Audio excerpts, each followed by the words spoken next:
And they're going to be thinking very differently. So think that by chance, wow, what an amazing piece of luck I had that mewing is something to do with faces. Kids are interested in doing it, and it's out there now, and you can't stop that. Look, there's a chance we can bring the ship round. Hey folks, welcome to the Dark Horse Podcast. I am Dr. Bret Weinstein, and I have the great honor and pleasure of sitting with my friend Mike Mew this morning. Mike Mew is an orthodontist from Britain, and I know what you're all thinking, but as I understand it, he is not responsible for the terrible teeth of the British people. In fact, he's been working very hard to fix the problem at the root cause. Mike, welcome to Dark Horse. Thank you very much, Bret. A pleasure to come on. So, you have been a guest on Dark Horse before. I got a lot of very positive commentary on that episode. And we are doing a second episode because you, as I understand it, are engaged in an active struggle as of this week for your license to practice. Is that accurate? Very, yeah. I was in court. Well, by saying court, I will define that as it's a general dental council tribunal. So clearly you need to regulate dentists. That is important. And this is the court within the dentist council. And this court is empowered if they want to take your license from you. Totally, yeah. That's they can't put me in prison. They can't even fine me any money. That they don't have that power, but they have the power to place sanctions upon me, such as not to do orthodontics or my version orthotropics, to stop me practicing either for a temporary suspension or complete erasure. So they stop me from practicing. It's my career on the line. That's how I earn my money. That's what I've invested my savings into. And this is not for you even just your career.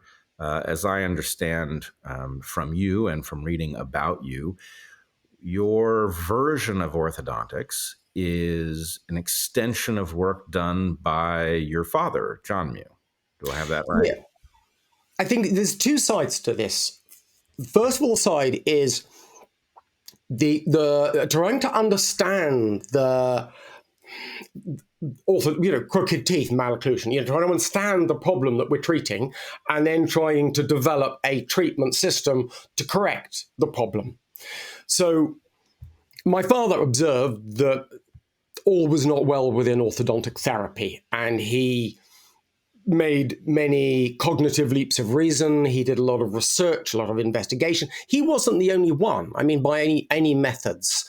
I think that he came up with better clarity about the whole system. And we've attempted to treat patients on the system following first principles. And that's a hard thing to do. And I've got a clinic where I try to... Our thinking is, rather than trying to make the teeth fit the mouth or the face, we're trying to make the face fit the teeth. So we're trying to change the way facial form with the way your face grows. So you have better craniofacial structure, good architecture, good function, and naturally straight teeth. And it follows... We're trying to follow the science, and the biggest dichotomy I've got is, the biggest big bit between me and conventional orthodontics is the cause. Why are teeth crooked? That's my biggest. Yeah, I must say that there's something about the way you've described this that doesn't sit right with me, because it's not really like a competition between two schools of thought, one in which you move the teeth and one in which you reshape the jaw. You get to it at the last statement you made. It is a question of why the teeth don't fit in the first place, and addressing that issue at best so that the jaw never forms badly and the teeth naturally find the right place is the obvious best remedy. Right? Yeah. I particularly having struggled for 10 years to correct people, the message that comes through more and more and more, the more experience I gain is this is something that we need to be correcting. I ran a petition a few years ago that was still running, a campaign called Prevent Crooked Teeth. Bret, I'd love if you could put that as link number one. If I write down links to say Prevent Crooked Teeth. Because the answer has to be prevention, and that's the beauty of trying. That's what science is trying to do when you try to understand a problem. Is think about basically if you can prevent it. Well, so let me maybe to orient the audience a little bit. Let me tell people how I encountered you and what my reaction was, because I think it's actually the quick way in here. Now, I had my teeth moved as a young person. As an older person, I lost 5 teeth to what was apparently harm done by the orthodontist who moved my teeth too quickly, caused short roots that then caused the teeth to become unstable. Effectively, my teeth aged faster than they should have because the orthodontist borrowed from a capacity of teeth to adjust their own position in order to move them across my jaws. So perfectly placed. This question, as an evolutionary biologist, this is one of a number of questions that demand an answer, right? So if I see fat people, I think as an evolutionary biologist, that's not how selection built them. What is the cause? And I can see that there is a cause in the fact that all of our ancestors were stressed for resources for a very obvious reason, that they, if their population had too much food resource, then the population rapidly grew until it didn't have too much. And so virtually every ancestor we had was resource stressed virtually all of the time. And so I know that at least part of the problem with obesity is that we have a situation in which we have food in abundance. That situation is stable. And so we don't have the self-limiting capacity that selection would otherwise have built into us. So that's a case that most people will know the answer, or at least understand it when it's described. But then there are lots of other cases where something has gone wrong in human beings that demand an answer. Why do so many human beings need eyeglasses? Why do so many young people have acne? Right? Why are these defects apparent in us in a way that we don't typically see defects in wild animals? So in any case, having been through intense orthodontia as a young person and then suffered the consequences later, this was a question on my mind. Why are our teeth so crooked? And I had various hypotheses floating around in my mind as to what might be causing it, whether or not, getting your genes for your jaw shape from a different place than you got your genes for your teeth could potentially do it. Of course, that doesn't make a lot of sense when you think about the fact that, dogs apparently have a developmental program that results in, you can breed a Chihuahua and a Great Dane and it doesn't have a problem with, the teeth fitting in its jaws. So that's not a great explanation. I wondered if it was something about the way we were sleeping and the pressure of pillows and other novel phenomena pushing on the face or something like this. But then I heard you speak on this issue. And, anytime I hear somebody from a discipline that's not evolutionary talk about evolutionary dynamics, there's a part of me that, has to, I have to be seated because the leaps in logic tend to be so large that, it just leaves me ranting at the screen. But I heard you speak, and frankly, I didn't hear you make a serious error. In fact, the case you made was spectacularly coherent, drew on exactly the kinds of evidence that I would hope the case would be based on, and it made a great deal of sense. And so I knew from hearing that, I was hearing somebody who had the expertise that I lack completely, which is what's going on with teeth, how do they work, who was also able to step out of their discipline into my discipline and not sound like a fool. And so, A, well done. B, the discovery that this case that you have made and the program of orthotropics, is that the term you use for it? Yeah.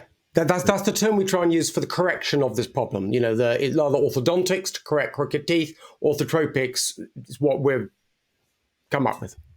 So that program is obviously a threat to an entire industry. Do you know what a laundry suit is? It's the clothing you wear when you are finally forced to do your laundry. Do you know what the opposite of a laundry suit is? It's the stuff you reach for first when your clothes come out of the dryer. It's your favorite shirt, for example.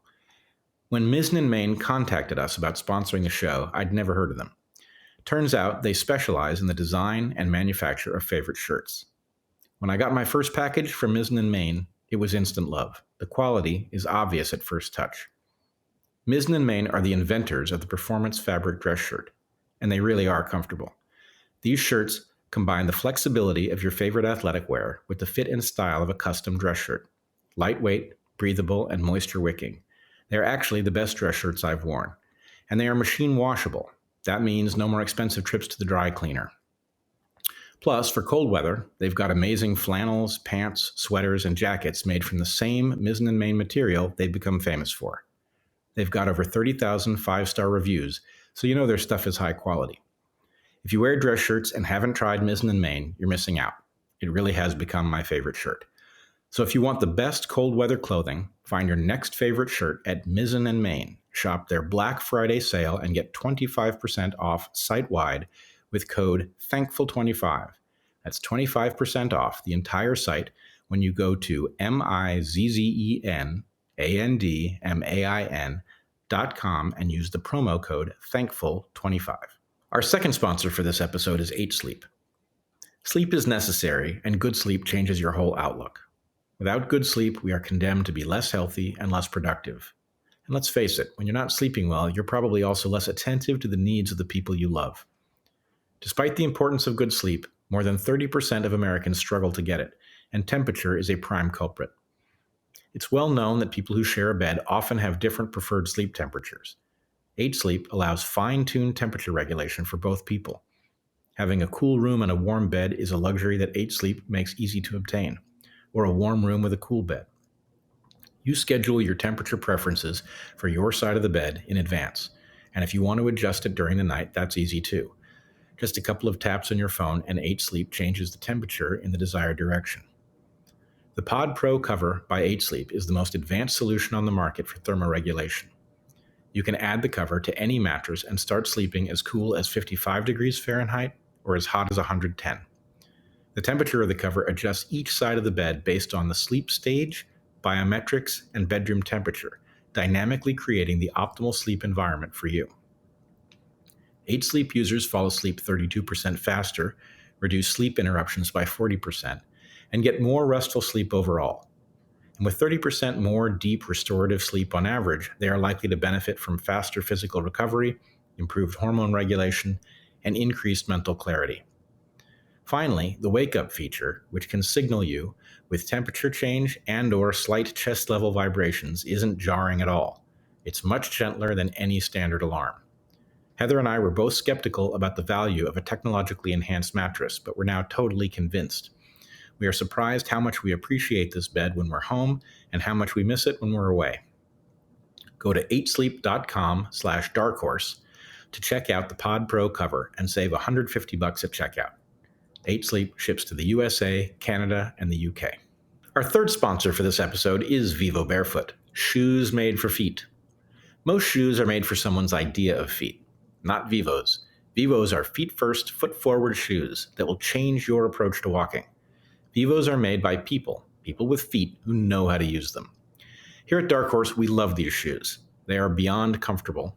The tactile feedback from the surfaces you're walking on is amazing, and they cause no pain at all because there are no pressure points forcing your feet into odd positions. They're really fantastic. Our feet are the product of millions of years of evolution. Humans evolved to walk, move, and run barefoot. But modern shoes that are overly cushioned and strangely shaped have negatively impacted foot function and are contributing to a health crisis, one in which people move less than they might because their shoes make their feet hurt. Vivo Barefoot shoes are designed wide to provide natural stability, thin to enable you to feel more, and flexible to help you build your natural strength from the ground up.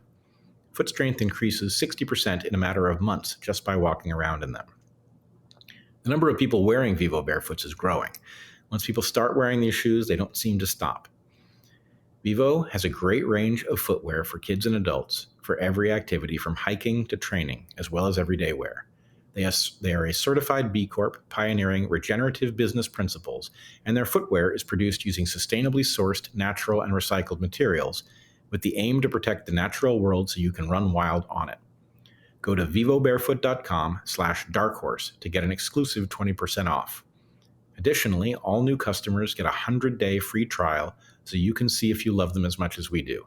That's vivobarefoot.com/darkhorse. Right? To the extent that there is a better mechanism for addressing malocclusion, that's a threat. But even worse, because your argument is so powerful and so well grounded with respect to what the ultimate cause is, in effect, if people were to take seriously your proposal and they were to chase down the details and the effect of remedying the root cause, which is that we are now eating things as developing infants and children that do not cause the right feedbacks to shape our faces correctly, that is the root cause. It's not that our teeth don't know where to go. It's that by the time our teeth are trying to figure out where to go, our jaws don't have enough room in many cases. They aren't shaped correctly for the teeth to meet.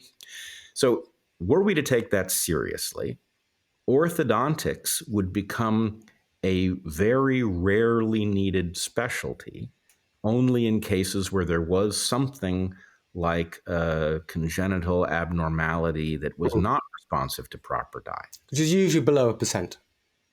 Yeah. So it is not surprising to me, having confronted power a number of times in my career, to discover that you are now on the wrong end of a board adjudicating the question of whether or not you are qualified to practice your profession, right? In essence, people who threaten an industry often find themselves faced with some exercise of power that will shut them up. And I must say it's not surprising in light of what I believe you have discovered, but it is extremely disturbing. Yes, it's disturbing me at the moment. Well, yes, you are facing, is it a tribunal? Is that a fair term? Yeah. Yeah. So let's, I've now ranted quite a bit here about power and evolution and medicine.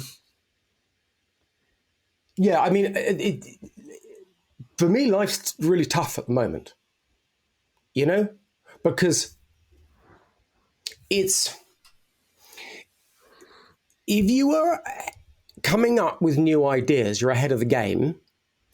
They're almost by definition, there isn't the objective evidence to validate what you're saying.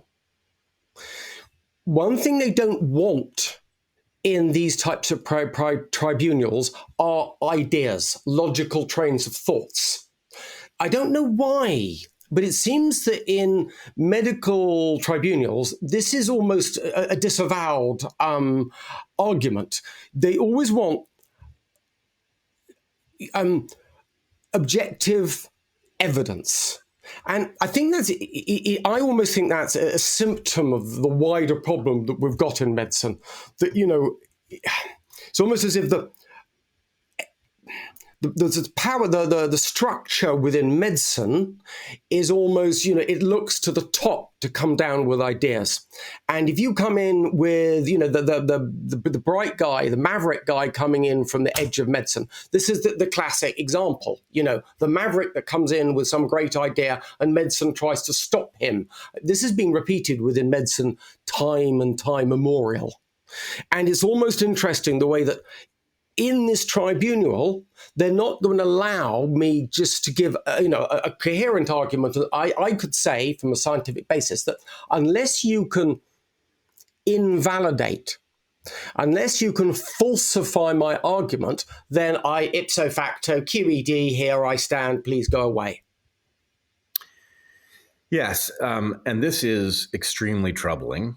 There are a number of angles we could come at this from. One is that there is a problem in any discipline in which there is both a clinical aspect, there's clinical dentistry where we treat problems that people have with their teeth, but there is also a theoretical question surrounding teeth and jaws. And, you have used this theoretical realm in order to come up with a very practical and, I believe, from what I've seen, very effective program for not only. Go ahead. It is effective, but changing people is many man hours. Many man hours is unprofitability. So however effective the methods I have, they're not profitable. They're not profitable. I mean, to me, that sounds like it's downstream quite a ways because. Clearly, Bret, I've got, I would say, at least a third of my patients, the facial changes I gain are just unbelievable. It's crazy. Did you really change that person? And to meet the person, it's crazy. I often say, if I could take 10% of the increased earnings that these kids get, that's all I would ever need. A third of my patients, well, we match up quite well to what you'd have got with orthodontics, I think possibly better. And a third of them, we make some improvements, but, we don't get a significant headway, And it's been a huge effort. Actually, I think those are old statistics. I think I've improved. That's my last decade trying to improve that. But what it's taught me, it's just still not profitable. It's not profitable to do this. Well, yes, not profitable, but they're two steps removed from the real problem. Okay, Yeah, not profitable. Even if it was profitable, you're talking about an industry of professionals that effectively need to retrain completely in terms of their approach, right? So that's implausible on its face. But even worse than that, from the perspective of the industry itself, there would be very little need for this specialty if people's faces were shaped correctly in the first place, which is downstream of diet. No doubt. But I think that we forget because, to take it beyond, the reason I published the concept craniofacial dystrophy. So I need, everyone was talking about the people have crooked teeth. We've got this, rapid rise in crooked teeth. And we've got this rapid rise in sleep apnea. We've got a rapid rise in forward head posture, jaw joint problems, most otolaryngology, ENT problems. So something generally is going wrong with this structure. And there seem to be relationships, there's all of these rapid curves going up and what's going on. And as far people come to me because they want straight teeth. That's what they want. Now, when I talk about faces and the realignment, they buy into that. And I guess now it's why a lot of people come to see me. But I think the value I add outside the crooked teeth is enormous. And I think we're only just scratching the surface of that. But I still, when people coming to see me are still looking at how much would it cost to have my teeth straightened this way? How much does it cost to see Dr. Mew? And they're willing to take 2 or 3, maybe even 4 times the cost, because they now know some of the value of what they're getting back. However, it's costing me 10 times the cost to put that on, but I still think that as a fraction of the cost, if they do well, of the value they get out of it in their lifetime. Because, what more do you want in a life? Right. And, one of the things that I've learned in following you is that we're really, teeth are the place that this shows, right? It's the obvious sign. Yeah. But the number of health consequences we are potentially talking about, things that people care about, like sleep apnea, for example, has everything to do with the shape of your skull. And so the fact that we have we have disrupted a normal feedback, that is causing health issues. The one that we have it's not even a remedy, it's a kludge. Moving the teeth around after the jaw is formed incorrectly is not a proper remedy. It's it's a cosmetic fix. And yes, it has some benefits, right? The teeth meeting removes some of the pathologies, but it certainly doesn't address the majority of them. And if I can just add one more thing here, which I think we need to straighten out in order for the audience to understand what we're really talking about. There is a fundamental disagreement between you and your father and Weston Price, I guess, on the one hand, and your field and its authorities on the other. And that is about whether or not the epidemic of malocclusion, that is the failure of the teeth to meet correctly, is the result of bad genes that have spread through the population and are now causing a pathology that must be addressed in the now traditional way, or whether there is some other, what I would argue is a developmental cause that has nothing to do with genes, right? Now, why you're on the defensive here is mysterious to me. I mean, it's not really, because I know how power works and I know how industries work, and I know that people do not surrender their role in the world. They come up with reasons to preserve it. But the fact is, this isn't even a difficult question. When did malocclusion start to spread as an epidemic? Well, I mean, we can look in the fossil records, and you go back 12,000 years ago plus. We don't have a lot of skulls. I'm not saying we've got a lot of skulls, but the evidence is 10 to 12,000 years ago, virtually nothing. Sure. And then it progressively increases. What you do have is a change. As soon as we started picking up a flint tool and cutting meat, then we didn't have to do as much of this. Because before you incise food with your incisors, you cut food with your incisors. So as soon as you had a stone tool, you were doing less. And that was probably the first change. Our incisors, you had to wear them so much that you developed a gap between them from wear. And that gap, having teeth overlapping, was the first clue, first change. But then we had a long period with more or less straight teeth, with the majority of people having straight teeth. I would say to the end of the medieval period, basically everyone's got all 32 teeth in their mouth. Okay. So that's up to about 1400.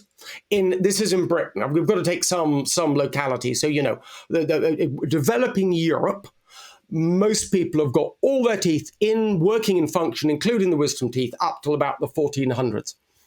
Then it clearly becomes more prolific, particularly in cities and in the wealthier groups, whereas if you go out into the farms and onto the fields, there's less crookedness, less disruption in the way faces grow and the crookedness of the teeth. And then, of course, you hit the Industrial Revolution and it just starts to spiral up. And it really got prolific at the turn of the 1900s. And this is when orthodontics started, because orthodontics, we had a method, there were several methods, but the one we seem to have followed was a guy called Edward Angle in the US, who made mechanical systems that could make the teeth straight. There you had people that were willing to pay for it. You had a method that could do it, and then basically an industry started. And it worked, it made teeth straight. So we see a spectacular rise starting at the beginning of the 20th century. Is that right? Yeah. Okay. So let's take your field's perspective at face value. Okay. Let's say that in order for your field to be correct about the cause here, some new bad genes have to have emerged at that moment and spread, right? Now, if I do a back of the envelope calculation, right? If I say, okay, let's say that a new gene for malocclusion shows up in 1900 because people are modern and they're not going to starve almost no matter what. It doesn't have the negative selective pressure that it would ordinarily have. Now let me give that gene the benefit of every doubt. Right? Let's make it a dominant gene so that everybody who has a single copy has malocclusion with this new form, right? And so it shows up in one person. And then let's say that I set the parameters for maximum rate of speed that makes, just even beyond anything that makes sense. Let's say it's a dominant gene that the person who had it first, the person in which the mutation occurred, has 6 children. Well, half of them will get it. All right. 3 of those children will have this new kind of malocclusion. And then let's have each of those 3 children have 6 children of their own, 3 of whom will get it. Right.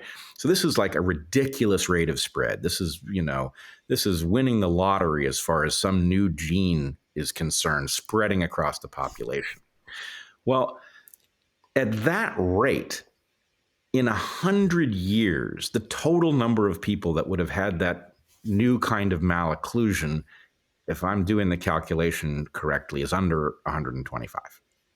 It hasn't spread like wildfire across continents. Yeah. It's not effective. We've just hit, apparently, this week, we're hitting 8 billion people on the planet. Yeah. And that's a lot of people compared to what you said, 125. Right. So the point is, I don't even know what argument is being made. If we all agree that malocclusion has spread like wildfire since 1900, then bad genes ain't even on the list. No. I'm not saying nobody has malocclusion because they have a bad gene. I'm sure that happens. Yep. But the idea that this thing, the point is, it spread like a contagion. Right? The list of things that can do that is small. One thing that can do it is a pathogen, for which there's no indication here, as I understand it. Yep. Another thing that can do it is a cultural change that spreads horizontally across a population, like a change in the diet of children. And so, to me, this is open and shut. You at least have a viable hypothesis for what's going on, in addition to clinical evidence of positive effect on your patients, right? Your field has a nonsense story that should take any evolutionists, a few minutes with a single envelope to falsify. So why are you on the defensive at all? That's the question. I mean, if it isn't power, that's the obvious answer, is that it's power defending itself. Well, it's this crazy situation where, I sit down with the lawyers and I say, well, look, Bret, I didn't mention that between 2009 and 2015, I wrote to every government body, everything, just saying, look, we need to debate on etiology of malocclusion, because I wanted to work within the parameters of my field. I guess naively, but I tried that. And, so I've demonstrated that, this goal of trying to have, the scientific process. Well, this is, how can a profession be treating, at least 30%, if not 50, 60? I had one girl I treated who said every other child in her class had fixed braces. Clearly, I was treating her, so that's 100% in the class. Now, it's openly admitted within the profession that we don't know the cause, or they don't know the cause of the problem. It's clearly discussed a bit briefly. So we don't know the cause. We're treating a huge number of the population, and often at the public expense, like in the UK. And they refuse to engage in debate with me of any description of any form on any level. And then forward wind to today or yesterday, I go into court where they're saying it's genetic. And that's the main stamp on this case, is it's genetic. And I'm saying to my legal team, well, surely all we have to do is prove that it's environmental, say, thank you very much, we go home now. And they're saying, well, it's not like that. We've got to argue all the other points, every single little bit that, and clearly there's reams of allegations. That's what they always do. And sometimes I despair, Science, yeah. Yeah, well, I increasingly find myself in this spot where, having seen enough of these cases, I can't really be surprised. But then, the part of me that's just a regular human being is shocked, right? Like, you've actually made progress on this puzzle, not only theoretical progress, which would be great enough on its own, but clinical progress, right? You should be commended for that. Even if you're colleagues want to keep doing what they're doing, the fact is you are at least a new school of thought that has tremendous promise for ultimately Yes. addressing this problem. And, it's a classic case of no good deed goes unpunished. Yeah, I think somehow being able to improve people's facial appearance and general health, there must be some money in there somewhere. I'm sure somehow, I'll come good on this. What's really surprised me though, Bret, was that me putting some of this information online went crazier amongst the, what we call adolescents, the youth, I guess now the under 30s. I made a presentation. I gave one of those presentations, had I done my research, I probably wouldn't have done, but I made the presentation. And at the end of the presentation, I was just swamped with these young guys, mainly, and some girls, just wanted to know how they could improve their facial form. And clearly, it's not what I had in mind. I wasn't thinking like this. And I kind of thought to them, you'd be crazy to try, because change is difficult. Changing changing your posture is changing you. It's a difficult thing to do. Anyway, I already had some exercises up for my patients, and then we had some alerts out on my name. People didn't Google my name that often back then, or put my name on places. We kept track, and I started getting questions. I was answering questions on strange forums. And then all of a sudden, this mewing thing kicks off. And I checked the other day, because you want to check how these things are doing. And on TikTok, the hashtag mewing had been seen 1.7 billion times. 1.7 billion times. I mean, so people are interested. I often say, okay, the only people who are really interested in what I'm saying are people with faces. If you happen to have a face, this is going to interest you. Yeah. And we then go on to things, because I think one of the things that held it back is this a motive issue of being good looking or not. Of course. Because I make good looking people. And I take kids that aren't good looking and I make them good looking. And even I remember mentioning to someone that's what I did, and they were utterly horrified. And they were saying, we've got enough girls with anorexia without you jumping in and saying your face could be beautiful. And I mean, well, they've got a point.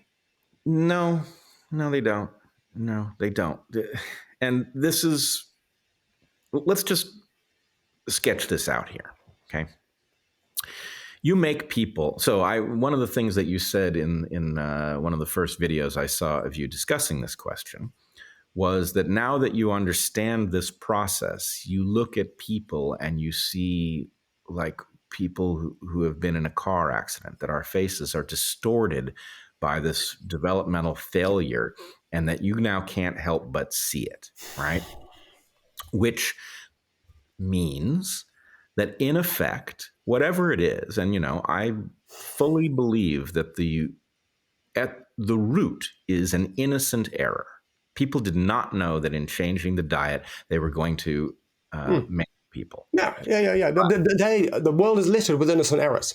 Right. It's littered with innocent errors, and it is not all that unusual, frankly, to make an innocent error that has, millions or billions of victims. Right? We do this all the time with toxins and various things. Hey, lead in petrol sounded like a great idea. Sounded like, oh man, it just really deals with that knocking problem. But nonetheless, okay, so you've got an innocent error that is maiming people. People who have been maimed in general do not want to look this problem in the eye, right? Because the point is, wait a minute, I could have been handsomer. I lived my entire life downstream of this error, and, it's too late. So people don't want to face stuff like that. That's one thing. But the point is, at some level, we adults have to face that. And we have to face it, even if there's nothing to be done for us, because there are an indefinitely large number of generations to come who have yet to be maimed in this way, right? Yeah. The point is, look, are you the kind of person who would maim children? No, I am not. Well, then you have a responsibility to look at this question, because if Mike Mew is right, we are going to maim people who haven't had it happen yet. And in the same way that we need to protect people from child molesters and, dangerous maniacs, we have to protect them from being maimed by this initially innocent mistake that is no longer innocent because we're capable of seeing it. We were so focused on education, so focused on that, and yet so unfocused on the development of our structure. Right. Unfocused. And, we've become increasingly... unfortunately, we've become increasingly divorced from the physical world, right? People, the younger you are, the more your life has been internet focused, the more easily you fall into this sort of sense that life is an abstraction, or it takes place on screens and your body is an inconvenience.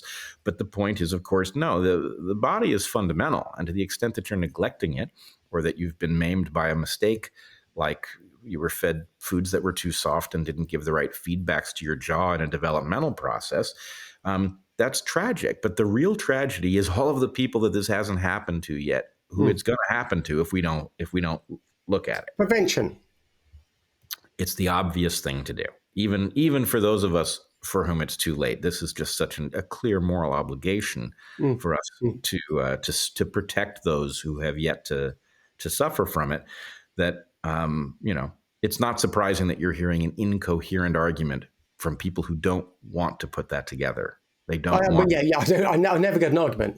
But I've never had a decent argument with any orthodontist ever. I mean, we started. The classic thing is, I'm at a conference, someone points to me and goes, "I can't believe you," wanders over, has a gruff road with me, and I go, terribly sorry. I say, well, have we ever thought about so-and-so or so-and-so? And they look at me and go, "You're impossible to talk to," and walk off. And I'm thinking... Yeah. No, I mean, and look, the fact is human progress is downstream of disagreeable people. And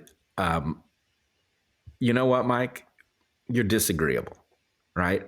That does not mean the way it sounds, but you're No, I know, I get you. I'm getting you. Know what I mean, right? I know what you mean. But winding back to what you said, wind back a second, because we're talking about, I can recognize these car crashes and accidents. Yeah. So clearly I work obscenely hard. I rarely get the time off to go and pick the kids up. Last Monday, I just took the afternoon off because it's my paperwork down. I thought, crumbs. Decided I'll take the great pleasure of picking the kids up.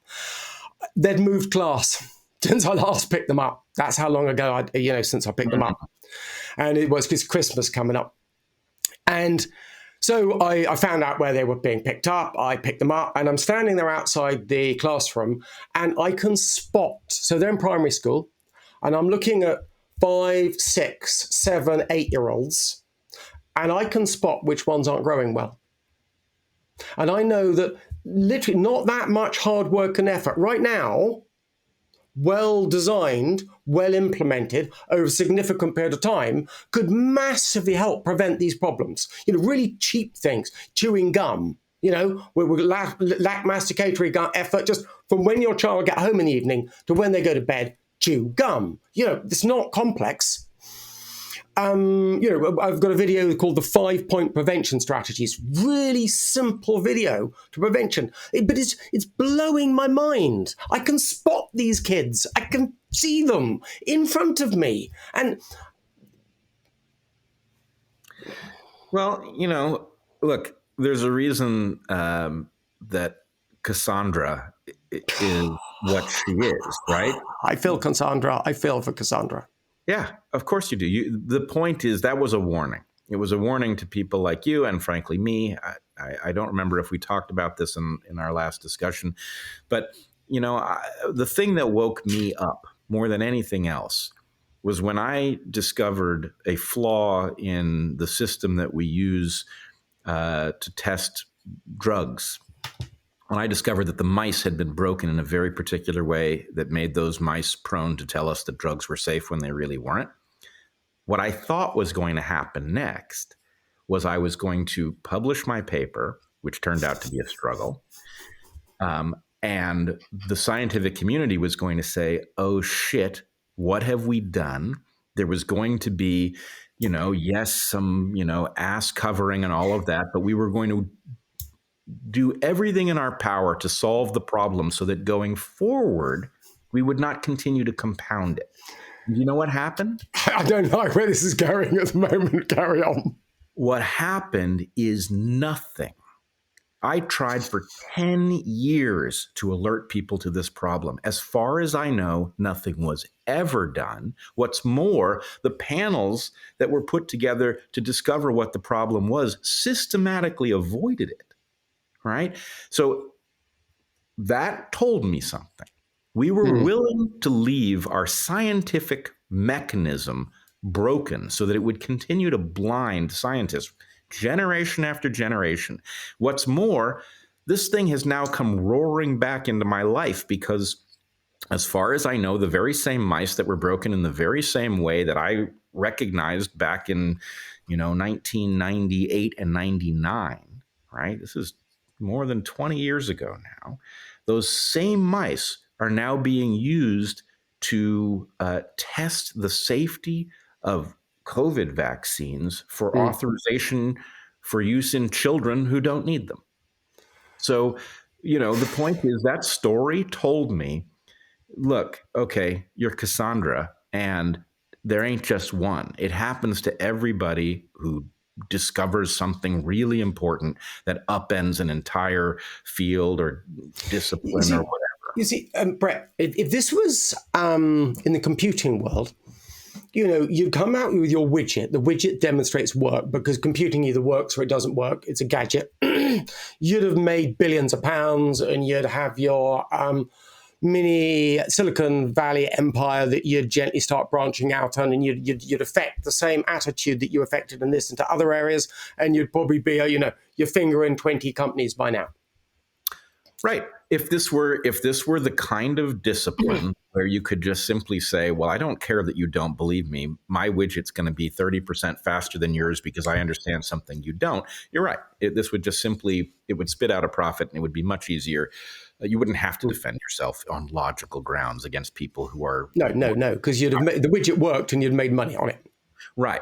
Instead, somehow you and I are living in an era where you are seriously actually having your credential jeopardized in a formal trial in the same era where doctors are being empowered, encouraged, and maybe even required to disrupt the reproductive capacity of children who decide that they are born in the wrong body. Like, this system does not make sense, right? Do you understand? Yeah. It took me a second. This is an era where we have essentially medicine disrupting normal functional organs because of something that a child thinks. It's more interesting than that, Bret, because you see, take my case. Let me just think about what I can say about this case and what can't I say about this case. Okay, because it's been in the newspaper, they divulged quite a lot of the information about the case. So now all of a sudden I can take a little bit more freely. So one of the allegations against me is that this child was normal. She didn't need treatment. Well, I mean, this is the metric that they're validating that on is the teeth and the position of the teeth and how the teeth were. And of course, the position her teeth were was the same as everyone else in a modern society. Okay. In fact, I won't go on. I won't go into more detail on that. Now I'm saying that I can change the way faces develop and I can make the face look better. Okay. And how can I talk about the conversation any further? That's okay. I won't go into more. That's what I'm saying. That's what they're challenging, that I can't change facial form. However, if I can demonstrate that there's a significant environmental etiology into the way faces grow, then at least there's a possibility that I could have done that. Okay? Now, they're saying it's a genetic etiology. I'm saying it's an environmental etiology. Clearly, as we discussed, I feel if I win that argument, they don't have an argument anymore. I'm not saying it's completely environmental. There's a significant environmental etiology. But if it is a significant environmental etiology, and maybe there's a chance that I can influence the way their face grows, then why can't I try to do that? People have breast augmentation, they have nose jobs, they have these other things. Are they clinically necessary? And it's, we're on the edge of, you're telling people what and what they can't do without a full understanding of the whole problem in the first place. So you say that if you can win the argument about this having an environmental cause rather than a genetic cause, that it's all over. And my concern is that almost suggests a venue in which such a thing is conceivable. And what the real question is not, can you win that argument? Because, of course, you've already won that argument. What you are saying is at least logical, and what they are saying is completely implausible. It cannot be a genetic cause because it has spread too fast for that to make any sense. The problem is, it's not, are you right? It's, can you convince the people who are wrong that they are wrong, even given the massive consequence that would have on their own career prospects? No. Okay. This is where I think it really gets very interesting, because after America, Britain is probably the next respected scientific country in the world.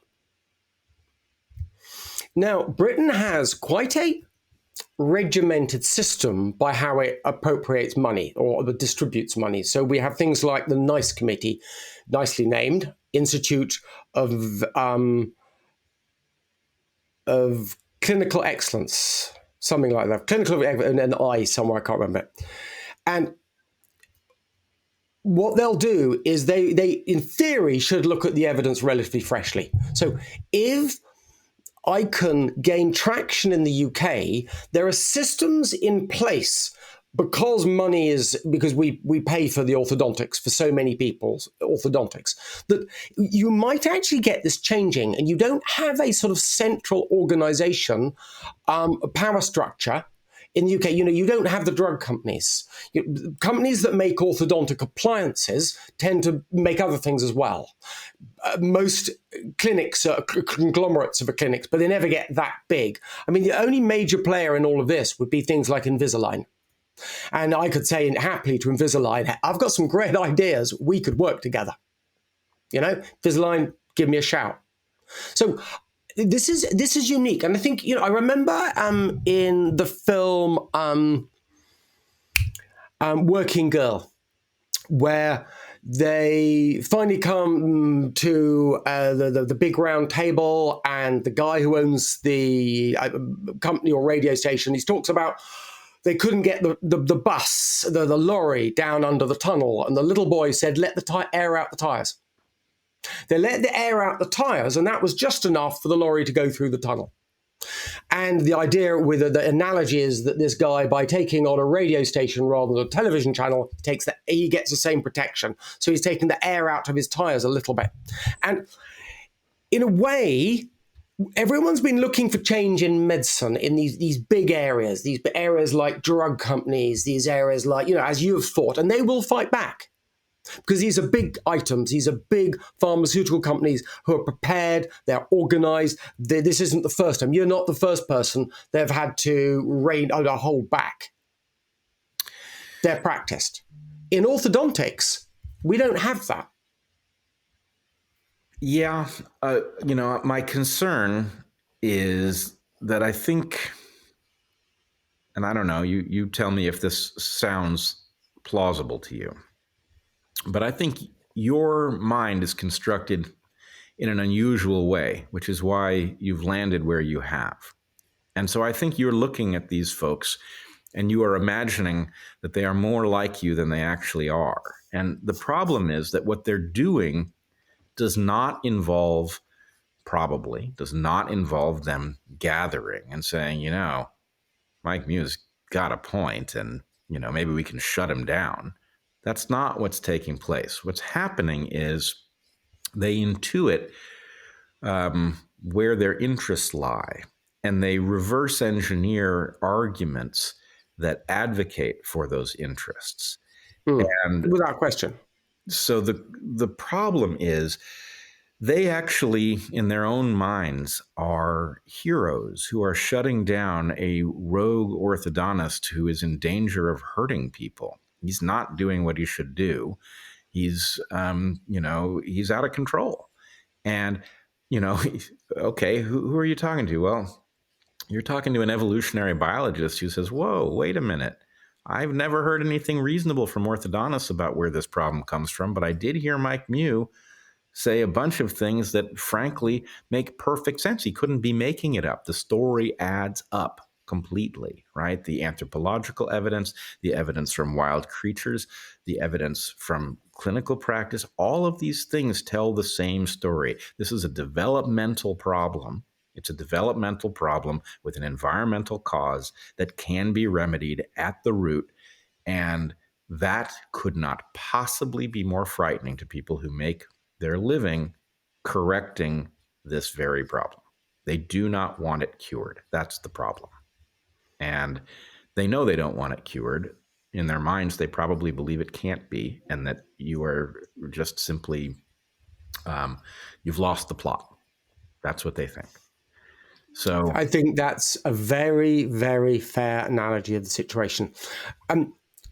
It's surprising how much time I spend theorizing on these areas, on why people don't want to change. Because, I've tried, Bret, there's endless conversation where I meet a dentist at an event, a social event. I have a chat with the dentist and they follow my argument to a certain point, and then they'll always break at some point, and it then becomes awkward because, we can't go carry on, they don't want to talk about it, or they disagree with me. And then you can't go back to talking about, the weather.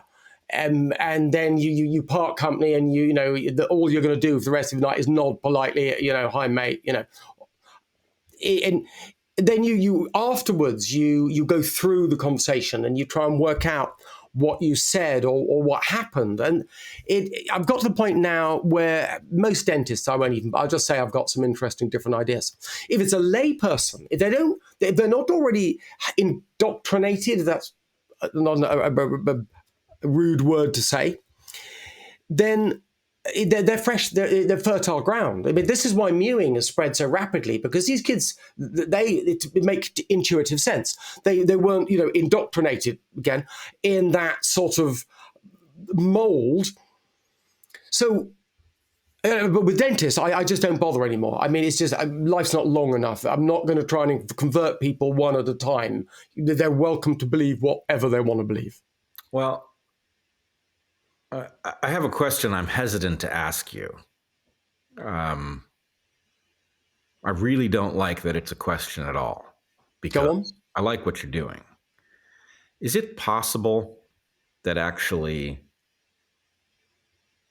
shoving you out of this broken discipline is ultimately a good thing from the point of view of your perspective? That you will be freer to reveal to the world the harm that is being needlessly done and the remedy for it, outside and inside? Yeah, but clearly I've had to sit down and consider everything. What am I going to do if I lose my license? What I can't do, I've lost money doing this. This clinic here, I've worked for the decade, from my early 40s to my early 50s now. So that decade when you're supposed to be earning the bread, big bread. I mean, your 40s and your 50s, the two decades you fill the family coffers up with. I sold my house. burnt the proceeds. I'm capital down. Luckily, my sister and her partner I've been a silent partner in their development company. So that's the only reason I can carry on going, because I'm drawing money and capital out of that. And now I'm on the point where I've damaged my health massively and my psychology to get to this point right now. My Crohn's is just flying. I've only got a limited diet I can do. My weight's right down. So this juncture comes when I'm maxed out on everything. I've maxed out on my finances. I've maxed out on my health. And I'm not really making money anyway. So if I did lose my license, what then? You know, you've got to think of those realities. And my right-hand woman, who is brilliant, she is brilliant. And she says to me, she goes, Mike, you could probably help the world and make more money not actually practicing on patients. Yep. No, I look. And also that I'm not stuck to having, you know, I cannot move from an area like the edge of London. You know, this is the closest I can go because I need to, you need to be in a big demography to attract the limited number of patients who would want to come and see me, who can work that hard and pay that money to get change. You need to, I couldn't be on, you know, on an island somewhere. It wouldn't work. Yep. But I'm tired. I haven't had more than a week of, I've had two 2-week holidays in the last decade. Second one, a honeymoon. I'm tied to the job. I'm on call 24 hours a day. My mobile is, you know, every patient has my mobile. I'm there for everyone. I mean, you know, the stress, the hassle, the effort it goes to try and develop this is just immense. And yes, to your question, it may be better for me not to work, but I get the martyr factor. But then, of course, I also get the factor that on the surface value, many people will assume that I was wrong. No, it's first of all, it's not the martyr factor. It's that you are functioning inside a set of constraints. You're playing a rigged game, and you're also playing a rigged game where the biggest obstacle you face is you're one guy, and so you can't work at scale. Right? You cannot personally work at scale. No. What you could do is defeat your field. I mean, it's not like they haven't had a chance to right their own ship. You could defeat them from the outside. And, you know, I'm very hesitant to say this because as somebody who has taken up going around my field in order to reveal what's wrong with it, it is possible for me to over-interpret the lessons of my own existence. And I've watched your existence, Bret. Right. And so the question is, look, you know, you and I do different things, but they obviously overlap. Again, your description of the evolutionary context of malocclusion was spot on. So, you know, we've got analogous stuff going on in our minds, which tells me that maybe the answer is you need to scale up, and that I do think you need to fight tooth and nail and you need to win this case. But I also have doubts that you can, because you're in a venue that belongs to the people that you're embarrassing. I'm in the lion's den. There's no question. Yeah, and so I'm being judged by people who think that not having wisdom teeth is some evolutionary development. Yes, and I must tell you, this is one and of everyone, including the guy who sweeps the floor, thinks that. Right.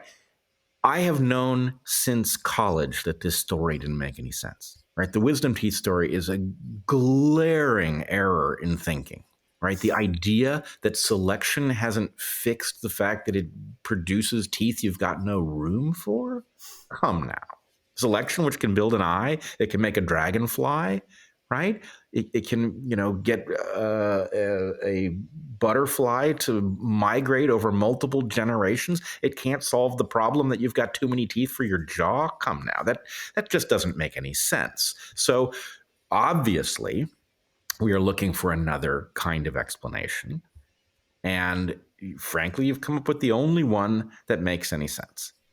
Right? There are lots of things that could cause this, but they all run into logical problems. What you've come up with is a coherent, global, I'm sure it's imprecise, there are probably imperfections in it, but overarchingly, this story is so many orders of magnitude better than the next nearest competitor that there's no way anybody is in a position to tell you, don't do this, don't talk about it, especially in an era where we are, literally, doctors are empowered to maim children, to wreck their reproductive capacity based on what may be temporary aspects of their self-assessment. So who's telling anybody what you can and can't do if you're having a positive effect, right? We're empowering people to have negative effects.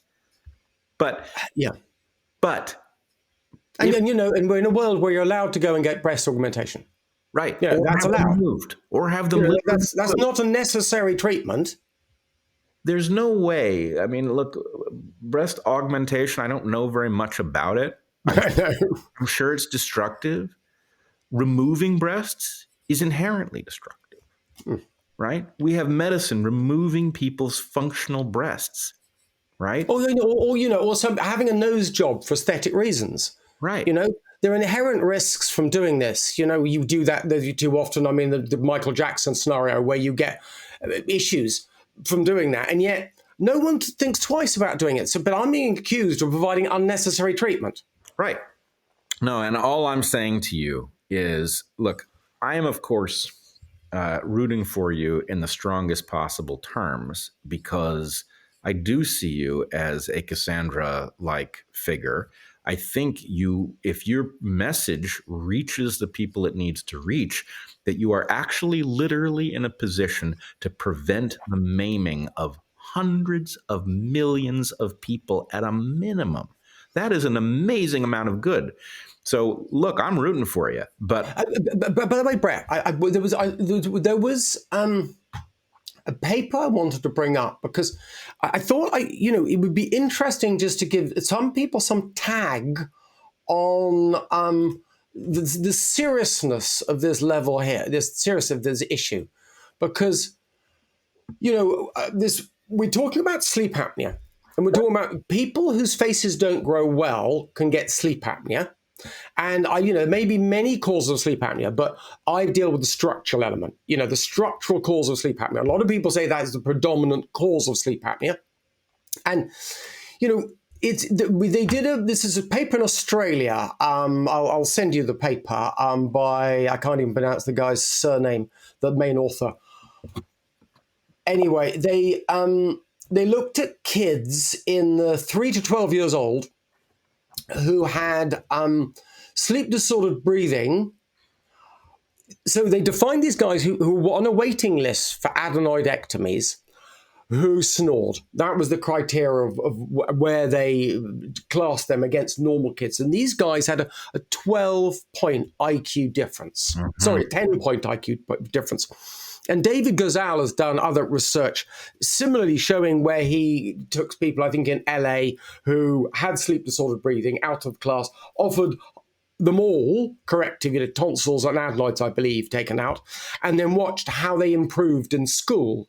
And these are really massive changes. I mean, these aren't the difference between whether you send your kid to a state school or a private school. These are in the region of whether you send your kid to school at all.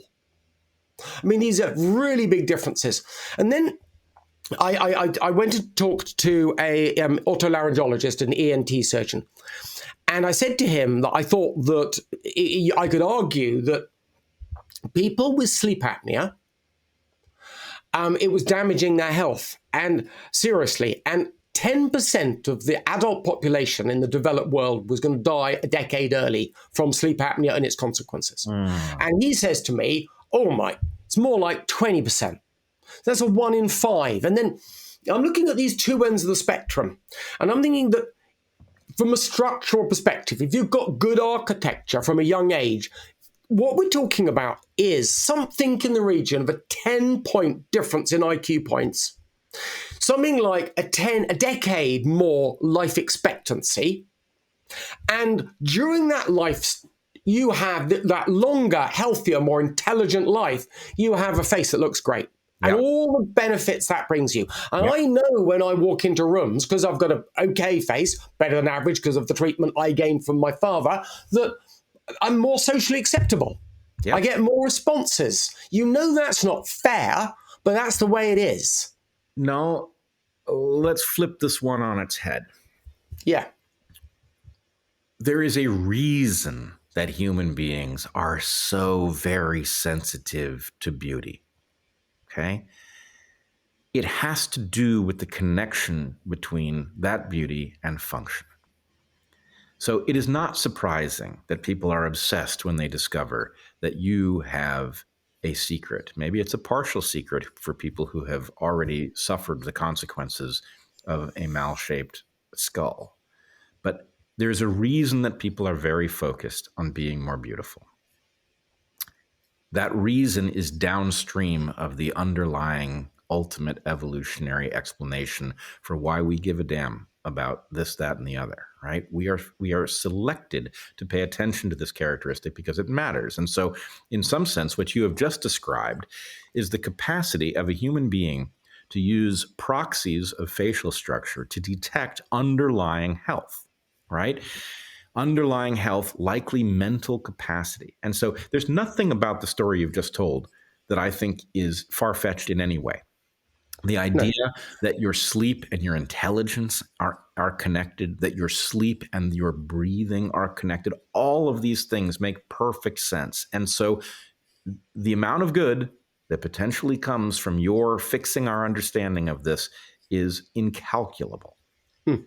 But so too is the power that you're up against because of the narrow short-term interests of the people involved in dictating whether or not you have a strong case.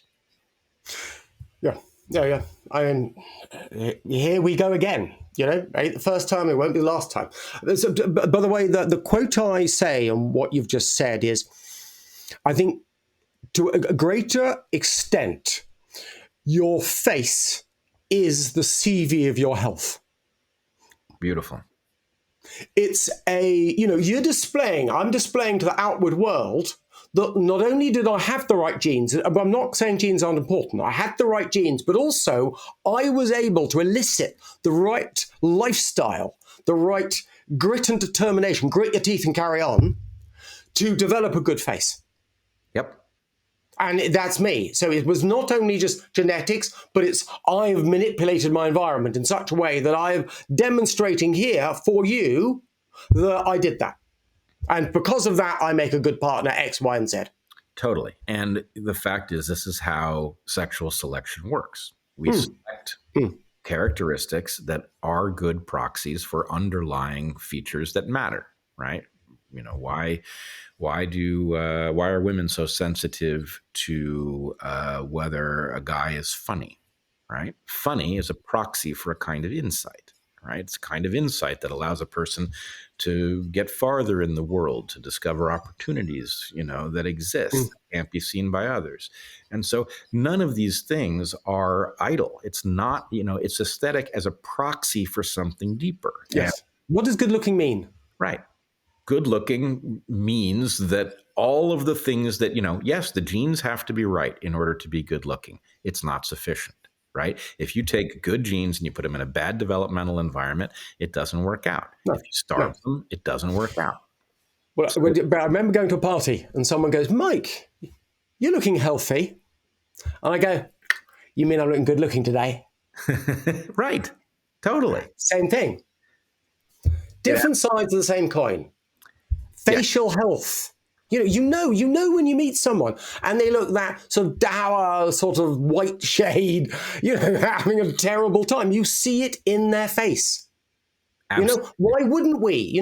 This is, the great way, the way you convey how you are. And that's important within a group. You need to know, we're not taking Bob hunting today. He doesn't look well. He doesn't look well. Right. Totally. Stay at home. We are hypersensitive to these things for a reason. And because it is possible to be superficial about this, and also because it is possible to cheat To the extent. Oh, what has the makeup industry been doing today? Right. Well, exactly. So you can cheat. And so we've lost the sense of these things as a proxy because it's become a kind of idle competition. But nonetheless, these were good proxies. And you have tapped into, I don't know, the mother lode of good proxies, right? Because, your physical health is one thing, but your face is a concentrated location of focus for it is. Your whole perceptual apparatus is tied up in this. It is the indication. And as you point out,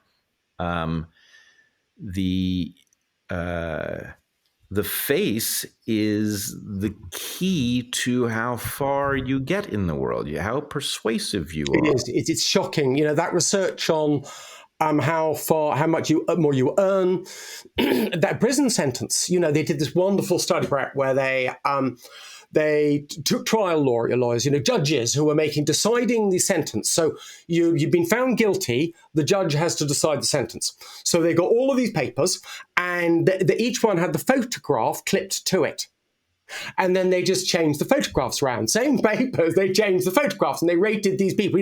What's this guy like this? How long were you going to give this guy? And then you had this, really, either ways, the facial appearance and how beautiful they were ranked made a massive difference to the sentence these judges gave them.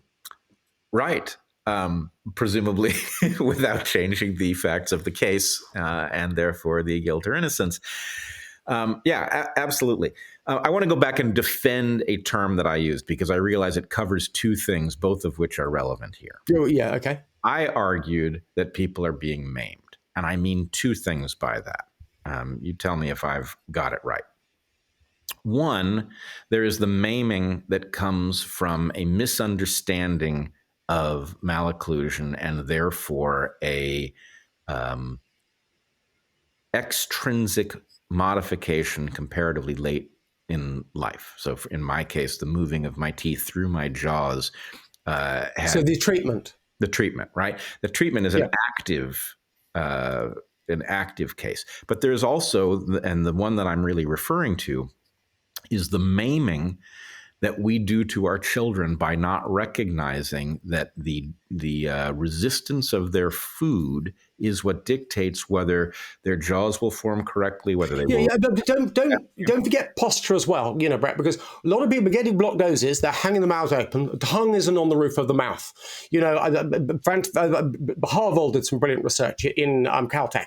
All he did was put an uncomfortable piece of plastic, a sharp bit of plastic on the roof of these monkeys, and the experimental ones, massive facial changes. The controls, beautiful development, as you would expect, of most little primates.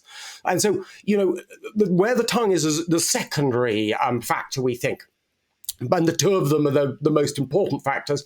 We go on to breastfeeding and early nutrition as well. Those are all, in fact, important factors, we think. But clearly, we need the spotlight of modern medical research to shine on these areas. But the diet, we do think, is the most important.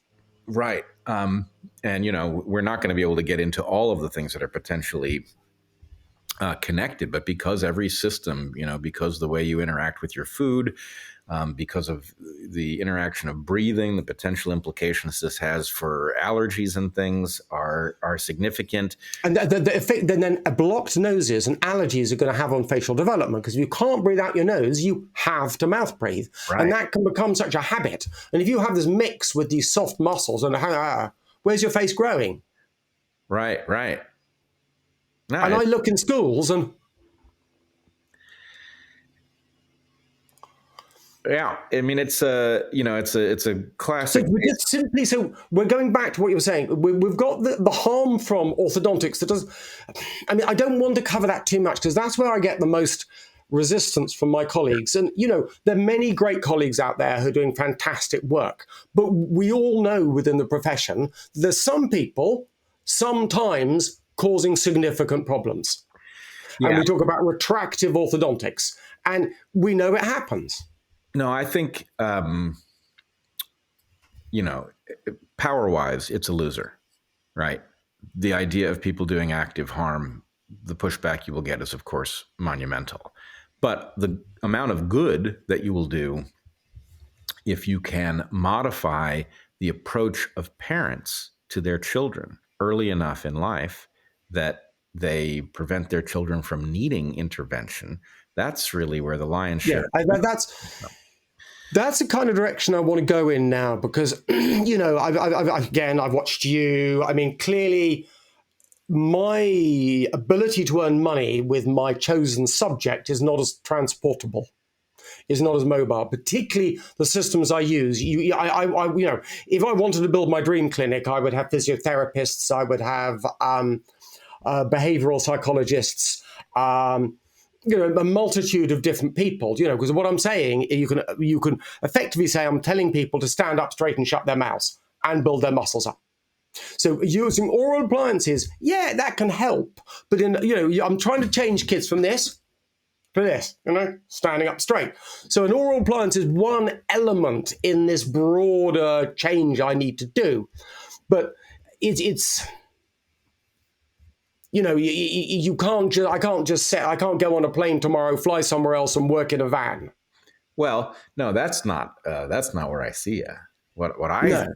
Win or lose, frankly, Mike, win or lose. What I'd like to see is you to write a book, how not to maim your children to increase their earning potential and their IQs without even trying. Right.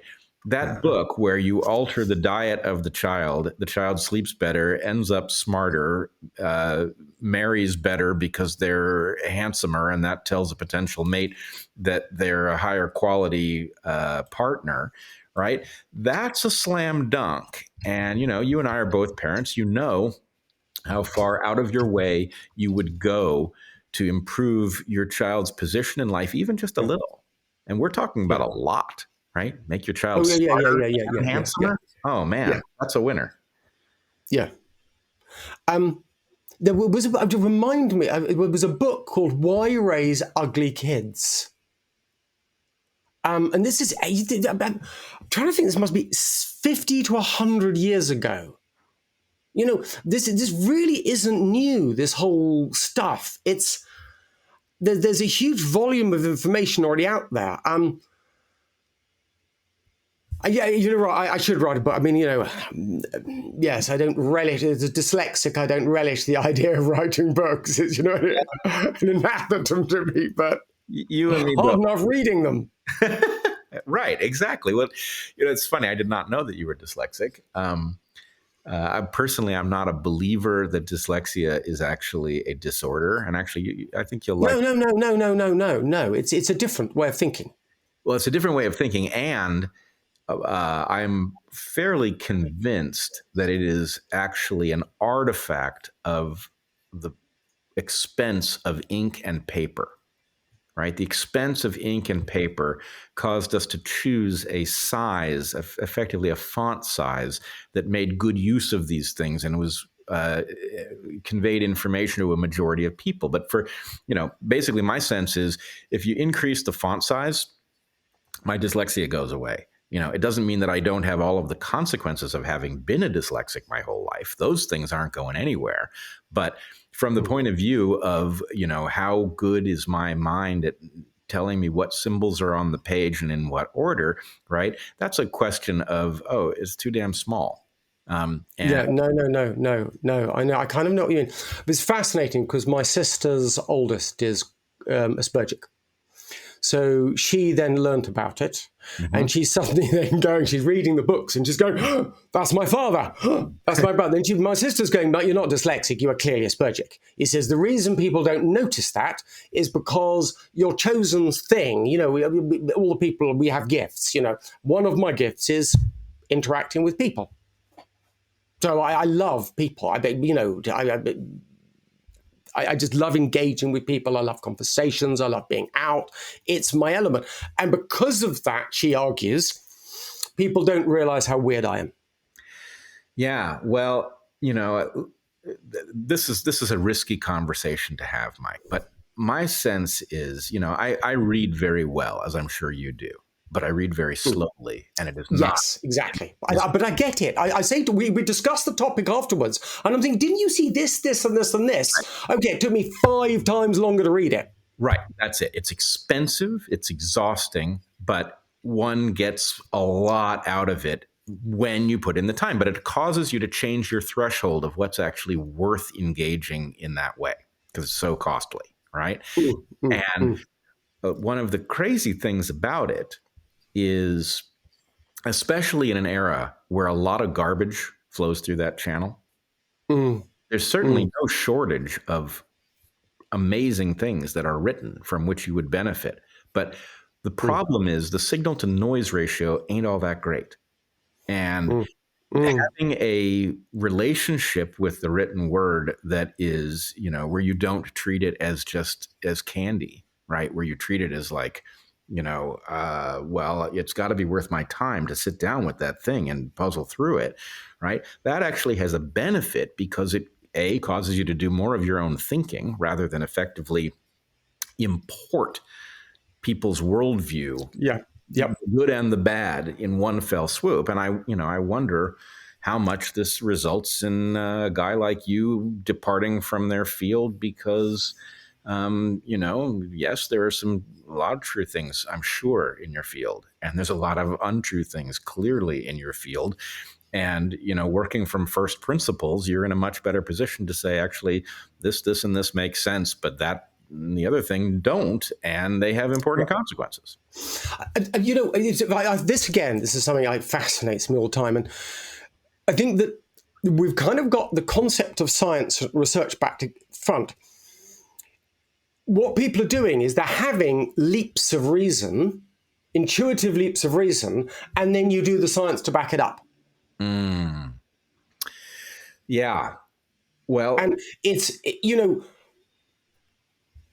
it's not the other. But people have this idea of the machine of it's almost like science is like evolution. You're just trying lots of random things and seeing where you can lift yourself up on. But it's not. It's the great science is people like Einstein. The science he presented was to back up that leap of imagination that he had. Well, I come at this from a slightly different perspective. I think what you're saying is correct, but I would argue that it works like this. The thing that pays huge dividends is a quality model, right? If you have a quality model of the universe that tells you, it trains your intuition, right? People have the sense that intuition is like some mystical process. It's not. Your intuition, its quality is based on how well trained your model is. If your model is high quality, you can have excellent intuitions about where to look for something. And now the problem is there's been this inversion. I think it's the thing that you're pointing at here when you say it's backwards. There's been an inversion of priorities in the academy. And the reason actually has to do with this very mundane feature of the funding. To the extent that universities are funded based on grant overhead, they actually prefer expensive work because expensive work gets big grants. Those big grants build the buildings and, fuel the university, which means that there's been this coup by the empiricists against the theoreticians. And there's, the theoretician, you need the library, you need, sharp pencils. In modern times, you need a computer with a really good word processor, but these things don't really cost almost anything, right? Maybe the library does, but everybody needs that. So it's there anyway. So the point is, we have gotten in this mindset where we have become convinced that, theory is suspect and what really, data-driven, right? Data-driven science. It sounds so high-powered. And in fact, it's completely feeble. It spends most of its time searching for right answers in places where a theoretician can say, you're not going to find them there. That's simply out of the question. That's an empty spot you're looking in. And so that thing has put those of us who actually do work well in this theoretical mode on the defensive, when in fact, if civilization was, we have what game theorists would call a collective action problem, right? Where the system functions better if it invests in something like theory. But from the point of view of the individuals each trying to do their job, whether they're university administrators or scientists trying to get grants, the pressure is all in the direction of, if you do this, you get paid more and you have a better chance of, keeping your job and getting promoted. And if you do this other thing, like theory, well, then your chances of being shown the door go up, your chances of remaining stagnant in your position go up. And that thing is driving us crazy, because basically theory, at least in my area, theory is treated as something that you earn the right to do if your empirical work is high quality. Then you get to muse about Exactly. the theory. Then you get to write the introduction, the results and conclusion in your own gist. That's what it is. You see these people, you see that I got a Nobel Prize, so I'm got this fantastic piece of research, and now I'm just gonna go crazy on the introduction, particularly the introduction, because it's the introduction where you pontificate and kind of set up your conclusion. So if A, B, and C is possibly correct, then that would be validated by what I've already found out down the conclusion. Right, exactly. And it results in this even worse catastrophe where, because the people who are doing this supposedly high-powered empirical work to earn the right to do the theory have at best a very distant relationship with the philosophy of science that makes the whole thing work. Or often with patients. Say that again? Or often with patients. These guys, they put their fingers in a patient, during undergraduate and have run away since. Right. But that's degenerating, I'm sure they put their mouths in more patients' fingers in more patients' mouths. But there's this disconnect between the people who are actually treating patients and seeing the outcome and seeing the results, with these people who are at the top end, processing the research and the figurehead behind the research. Oh, well, we certainly saw that with COVID, where the doctors who were actually figuring out what to do with these patients were sidelined by some top-down, diktat that told them how to behave. It's an absurdity that the clinicians who had the actual experience in that case were sidelined by basically official pronouncements. But the thing I was getting at was, science only works if the hypothesis precedes the test. Yeah. Right? Yeah. If you came up with the hypothesis after you collected a bunch of data that did not get collected in light of a hypothesis, then you haven't done science. All you've done is actually observation, right? And by pretending that the hypothesis preceded, once you've seen the pattern in the data, you pretend that the hypothesis that you came up with after you saw the pattern really existed before. And you say, aha, I've tested this thing. Well, you've violated the central principle that makes science more powerful than other ways of thinking. And almost impossible to detect it in the literature, because you don't know who came up with what when. We don't even know how much of our literature is polluted by the fact that even the things that look theoretical aren't, because they're a posteriori. And what I really like sometimes is looking at things like astrophysics, where you've got this whole branch of theoretical astrophysicists and experimental astrophysicists, and how they have these it's interesting overlapping ecosystems. And of course, it doesn't really matter to Joe Bloggs whether, or to anyone in the industry, whether a star is a supernova at this point or this, because all of astrobiology is very abstract. And I guess until we start mining asteroids, it's going to be very abstract. That it's not polluted. Well, I'm sure there's storms and teacups that you wouldn't want to hear about. However, as a general perspective, these two ecosystems work. How can this little speck in the middle of goddamn nowhere have understood just, when we're talking about they've found a new spiral cluster of galaxies, you think, wow. And that's been done by this really good example of the experimental and the philosophical ecosystems working fine. Because who's making money? Who makes money out of the fact that a supernova explodes at a certain weight of star goes into a supernova or doesn't? No, it's exactly right. The science is most intact there because there's nothing riding on it like money. Yeah. And frankly, this is what I discovered in the episode I alluded to earlier, when, as a graduate student, I found this problem in our drug safety testing. Which what I had done, I'm an animal behaviorist, right? It's a little bit like supernovas. There's not a whole lot riding on, why the bat makes a tent, and where it does it, right? It's not a monetary question. But that's what I was supposed to be working on. And when I stumbled, following my evolutionary instinct, when I stumbled into an area that was involving medicine, suddenly I was now in a realm where there was nothing but money at stake, right?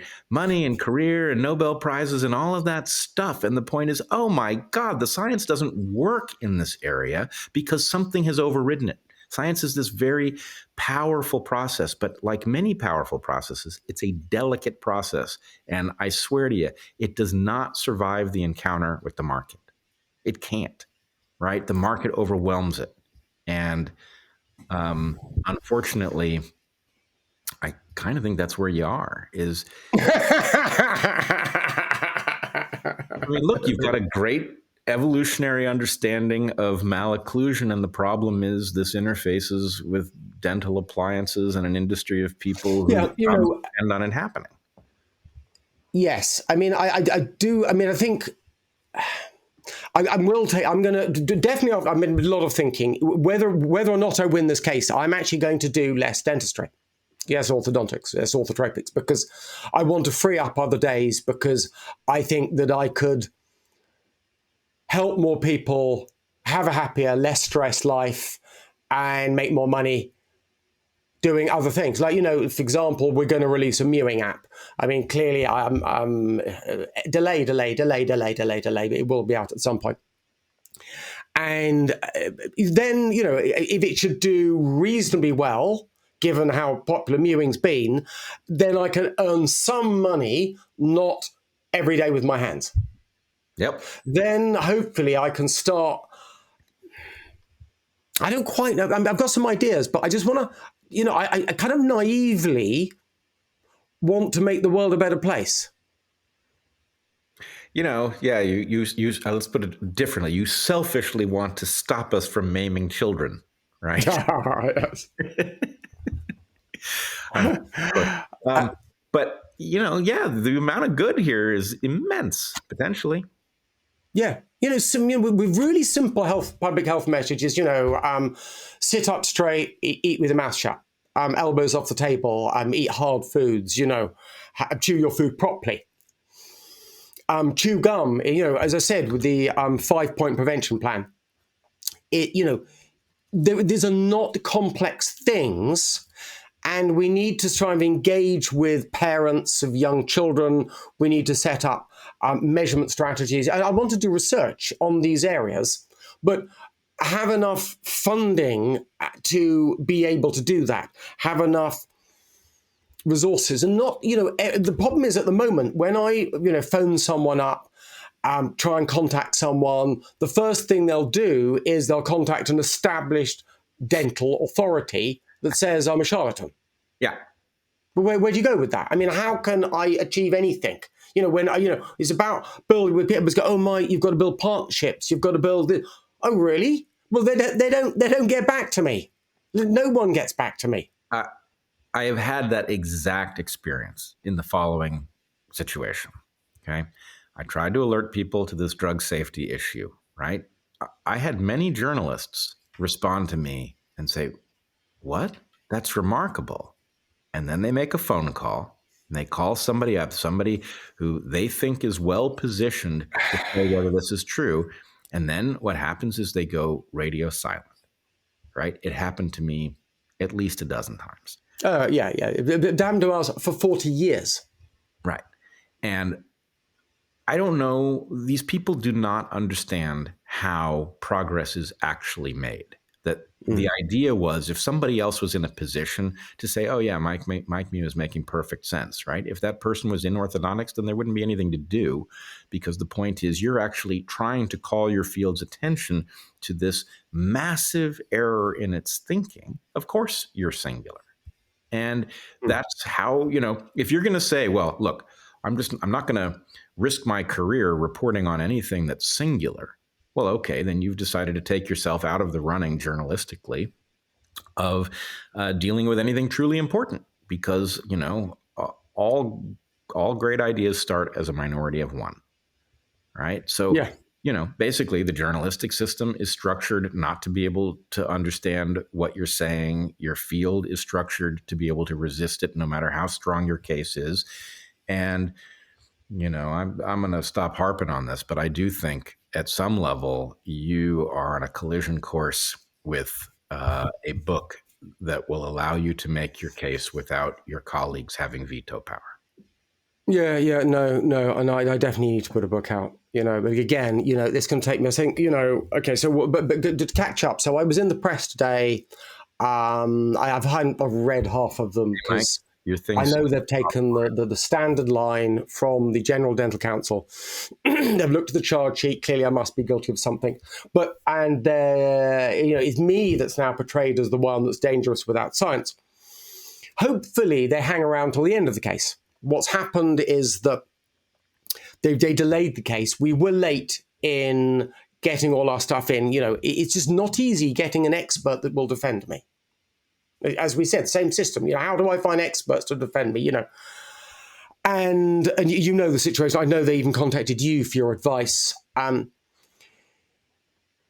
Now they've got our experts have put forward the defense argument, and I think I'm guessing they were a little bit taken back because I think we put together a really good argument, and now they want more time for the prosecution expert to read through this stuff and look at it. So there's been a delay. Hopefully it will get going this year, but it looks like it might get kicked into the long grass. Gain more hassle. It's just such a hassle to run a clinic when, all this press is going on anyway. Either ways, I'll probably cut back my clinical hours because what it's showing me is that I need time to think, time not to be stressed, time to do something like write a book, but there's something about slogging your health for a decade that's left me just drained, and this court case has left me drained. Oh, of course. No, it's absolutely exhausting to be up against your colleagues trying to make a point that, frankly, as you said at the beginning of our conversation, is effectively self-evident once you've put in the hard work to get yourself there. Yeah. Right. And so to have your colleagues avoiding eye contact with what should now be obvious to them is perfectly exhausting. Right. I mean, it's effectively, I've made a point of calling out sophistry, and this is sophistry. Right. If you're, your colleagues should have figured this out. Having not figured it out, they should be able to understand it when it's placed in front of them. And if they can't, that really calls into question how deeply they could actually understand what they're even doing. It is somewhat inflammatory to my profession at the moment, Bret. Yeah, well, look, I mean, I guess I'm in the fortunate position of not having to be kind to these people.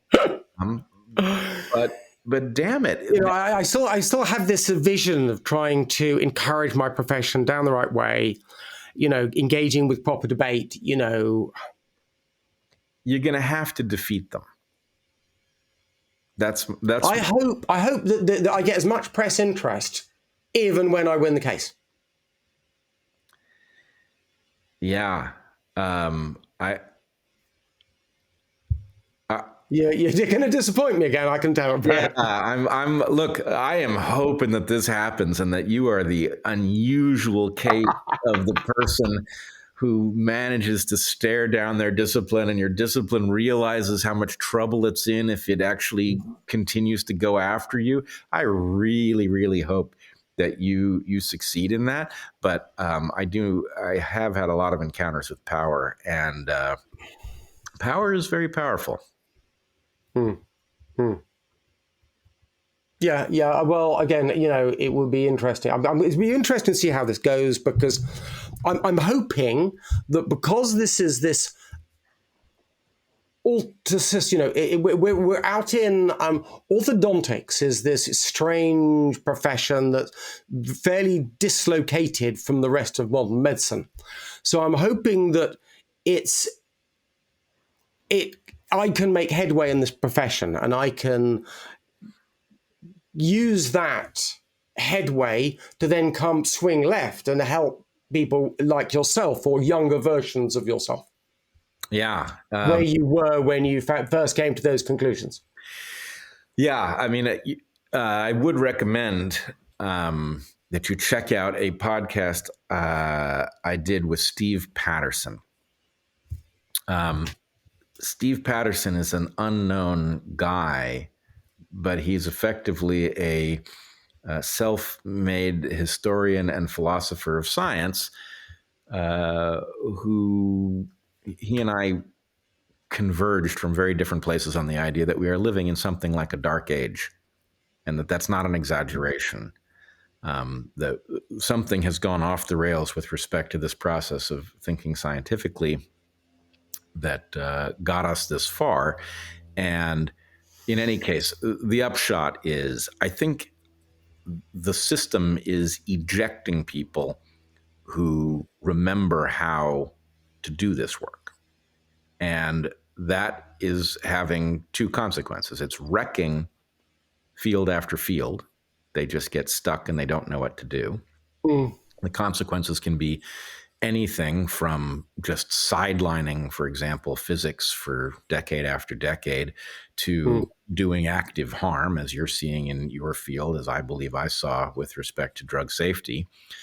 But the other consequence, on the positive side, it's forcing out the people who remember how to do the work, and those people are finding each other. That the internet has actually allowed that to happen. Yes, it is. When I sit through your work, when I hear, there's quite a number of people who I watch on the internet, and I'm just shocked how much I agree with them, how they're thinking along the same lines as me, and how they've suffered from similar levels of persecution.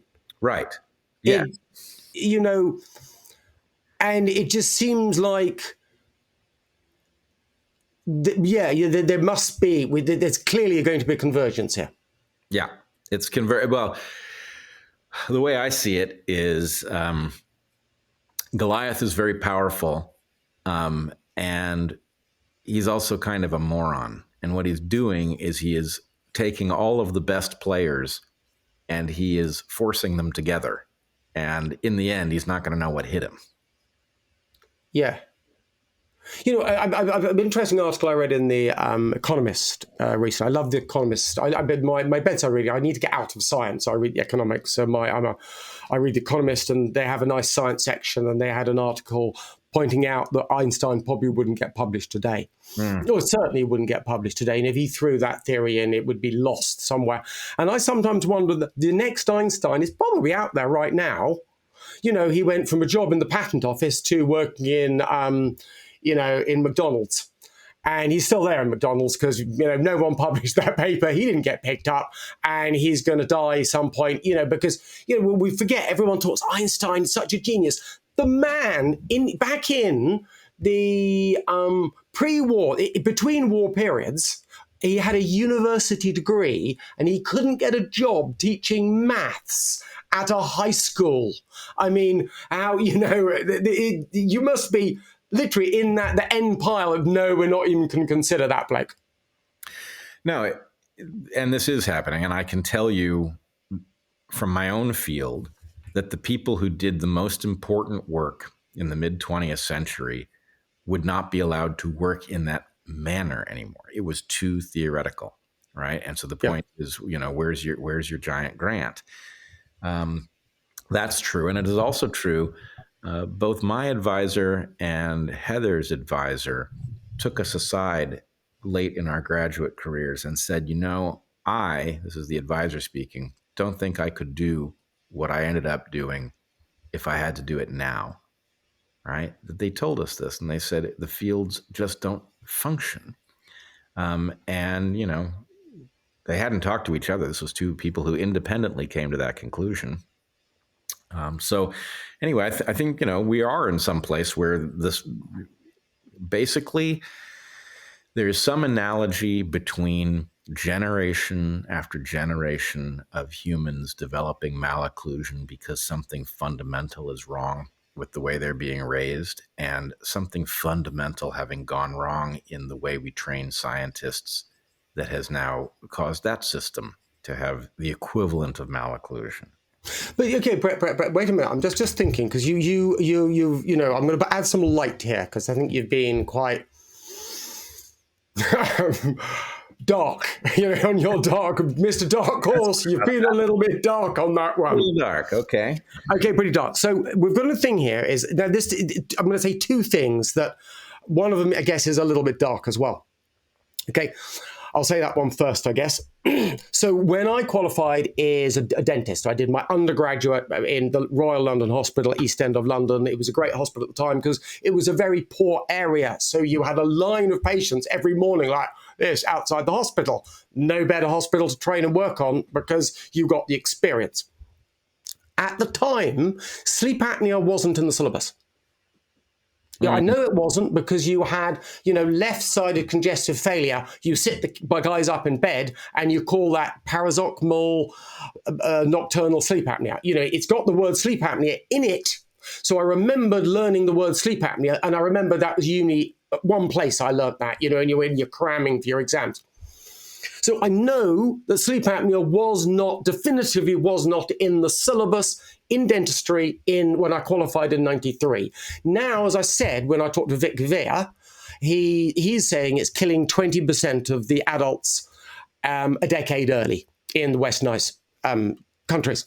So that means that's a 1 in 5. It's gone from nowhere to shortening your life by a 1 in 5 by a decade. That's a crazy increase. So that increase, I think, what we're hitting a bit of a brick wall. So I don't think we're going to be able to, craniofacial dystrophy, this thing I think I've defined, is up that curve. And I think fairly soon we cannot not observe it. We can't say it's not happening because it's just going to be craziness. It would be so objectively obvious that I don't think there's any way not to say, hey, something serious is going on here. The other thing is, when I look at mewing and how well it's done, and I gave a lecture I lectured to the Ancestral Health Symposium in UCLA in the beginning of August. And I love, wow, I wish we had campuses like that in the UK. Just wow, just so lovely. The weather's so nice. You're just on the edge of the hilly bits there, round from Beverly Hills. And I thought I'd do a poll. So I was stopping the students, and maybe I had a good day. I stopped 10 students, and 6 of them really knew what mewing was.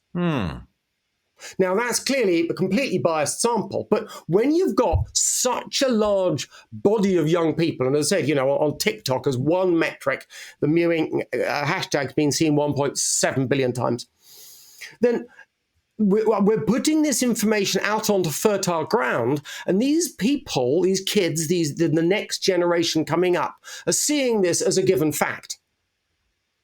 So they're going to start having their children at some point, and they're going to be thinking very differently. So think that by chance, wow, what an amazing piece of luck I had that mewing is something to do with faces. Kids are interested in doing it, and it's out there now, and you can't stop that. That there's a chance we can bring this ship round. Oh, look, I don't think of it as dark. I think of it as realism. But what you're saying is absolutely correct. I do think if you're willing to look at a multi-generation timescale that you have gone around your field. And they're not in a position to shut you down because mewing is a feature of the culture at this point. It doesn't go through the orthodontists. And so there's no pivotal control point. Right. But I would say that is nature's way of telling you the way to accelerate that process is to lean into it and win or lose. Yeah. That's my thing. Okay, I've worked for a decade. I'm struggling to make money here. I'm just, I'm trying to make my license. Great. That's a great thanks for trying so hard. And yet, mewing that I've done next to nothing to encourage is just blowing up. So clearly, where do I go? Yeah, clearly, where do you go? That's the thing. You got to pay attention. But I also think, and I hope that you end up financially successful as a result of this, but that's going to require a little bit of you looking at this not so much as a how do I solve the problem that it takes too much time to do what I do in the clinic. How do you scale up so that, as with mewing, people take this on themselves? They start going into their orthodontists, or maybe they go to their dentist and they say, what should I be feeding my child so that this But a lot of this is going to be getting that spotlight of modern medical research. Even if the majority doesn't. If I can make enough money off the back of mewing, if I can get some good grants, someone out there, some anthropologist, you've got, if you're in your 60s, you've got a 20% chance of dying a decade earlier from sleep apnea as its consequences. And I believe that I've got the answers to that extra decade. Start throwing me, million lump sums. Right. Because that's what it takes to move the narrative forwards. And I would know what to do with that. Yeah. 2 generations of my family, we've demonstrated that we have we've gained your trust already.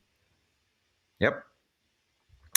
And let's put it this way. If you had a nonsense story about why this was true, but you had a good clinical practice, a good approach, that would be positive enough. The fact that you've got both sides of this thing nailed, right? You know how to deal with the issue, you know how to prevent the issue, and you have a very good handle on why this is happening.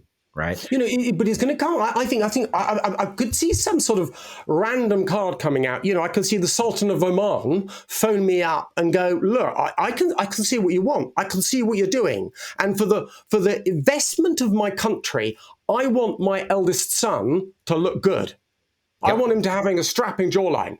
I want him to look like a leader, because I think that then we can extend the way my government goes for another generation. That's a plausible scenario. Yep.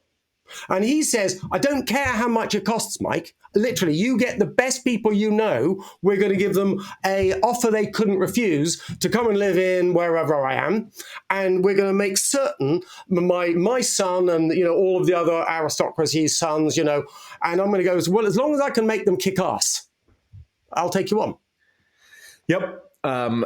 I see that as... that will be unfortunate if that's the way it has to go. I think it's a shame, but hopefully then I can be less hands-on and I can organize a team to do it, and then we can replicate that team and then move, reverse engineer that backwards into the UK and other countries that need it. Yep. What I'd rather happen, rather than this becoming a tool of the aristocracy, is I would like some publisher to realize just how much money they could make providing you the mechanism to reach the full audience. Yeah. It's really tough knowing what the next step is. It's, I've tried to build a business on the back of me making people better.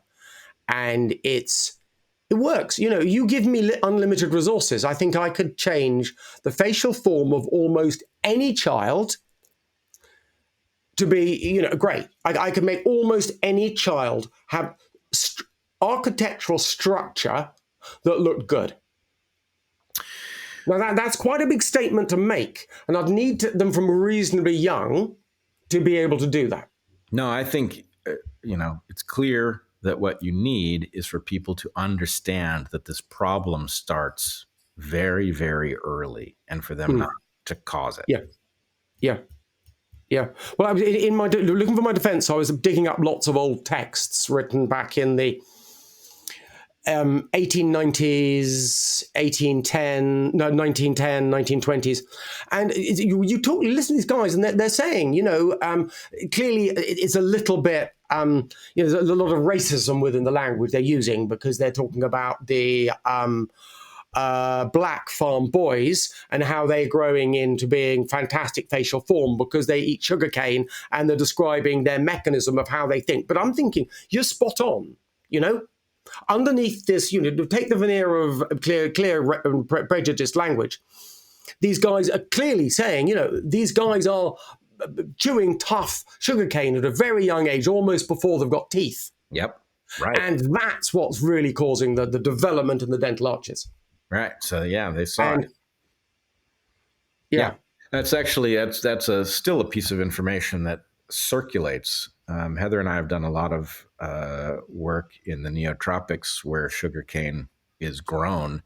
And this is a piece of information that we hear somewhat regularly, is that you would think that, the teeth in and around the sugar fields would be all messed up. And it's actually quite the opposite, both because of the abrasive nature of the sugar cane. When the sugar isn't divorced from the cane, it actually isn't the hazard to teeth that people would imagine. I think it's the concentration and the processing that I think is half the problem. Right. Well, as with lots of things, right? Coca leaves are utilized in the Andes by people who are working at high altitude. It's the concentration of the stuff into cocaine that makes it dangerous. Yeah, and the way the tobacco was used by the Native American Indians as a healing herb. Yep, exactly. And, food calories preserved in beer is a, long-standing mechanism for getting people through the winter months.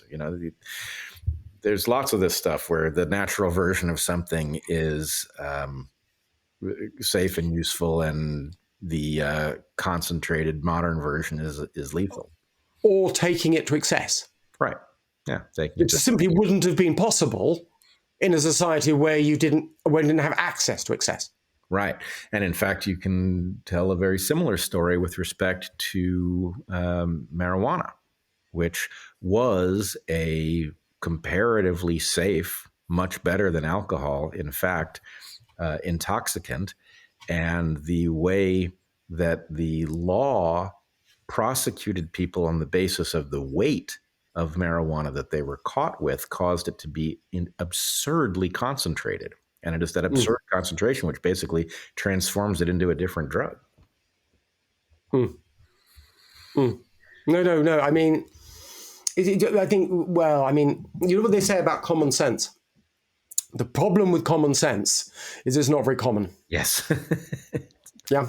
Ever less so. But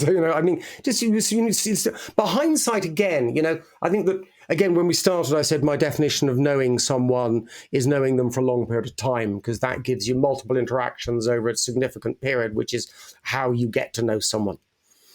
I think truth comes out in time. My father has this interesting phrase that, he thinks humans can be amazingly stupid, but they normally get there in the end. Yeah, they normally get to the right answer in the end. Yeah, normally get the right answer in the end. Well, yes. But we're going to have to call a day because my wife's going to be wondering where I am. Let's do it, Mike. It's been a real pleasure. I wish you all the luck in the world with your hearing. Thank you very much. Hang in there, and irrespective of what happens with your hearing, know that a lot of us have recognized that what you're saying is extremely sensible. And anyway, whether you're inside or outside of the system or both, we're rooting for you. Cool. And I think that one thing, Brad, if I can shout out on your channel is, to help people share this information. It's fantastic to come on your program, Bret. We've been on before.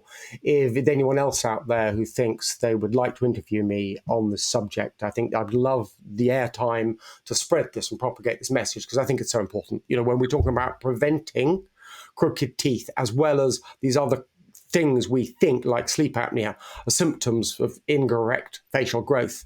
It's important. And it's really simple things we could be doing.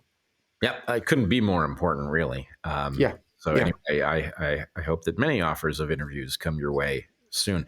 How much longer do you expect your hearing to take place? So it's delayed now. We're going to meet up next Monday. So a Monday, 6 days' time. They will decide at that point whether it's going to go forward the Monday afterwards. So I booked off 4 weeks. 3 weeks we had booked in at the General Dental Council. It clearly is not going to go ahead in the first 2 weeks. That third week, we're going to find out if it's going to go ahead on that third week in a week's time. And we are having this conversation on November 15th. November 15th, Tuesday, November the 15th. So if it doesn't go ahead in that third week, then it could be kicked into the long grass, and it could be up to a year beyond. If it's not kicked into the long grass, if we have that, we start it, then we're going to have to finish it relatively quickly. Yeah. So that's my hope, that we can get this going relatively quickly, because it's just, I sit here in limbo. How do I employ staff? And I've just had a member that's gone, and how do I employ? No, anyway, do you want a job with me? Yeah, I might be struck off. Any patients coming want a 3-year treatment with me? Oh, I might be struck off. Right. Yeah. No, I see the predicament there. Yeah. And then even if I win this, what's my insurance going to look like? Right. And that's how a lot of great ideas in dentistry have been stopped because people couldn't get insurance. Wow. I did not know that. So you throw enough crap at people, you just overwhelm them. This is big oil companies have been doing this to small people for a generation. Just throw law cases at them. Oh yeah, lawsuits and the like. Yeah. Okay, with Bret, listen, with that, thank you very much indeed. Thank you. For your honour to speak to you, sir. Nice to chat through to a like-minded person. Chew the fat of life. Chew the fat of life is a good way of putting it. Thanks so much, Mike. Really appreciated it, and I got my fingers crossed for you.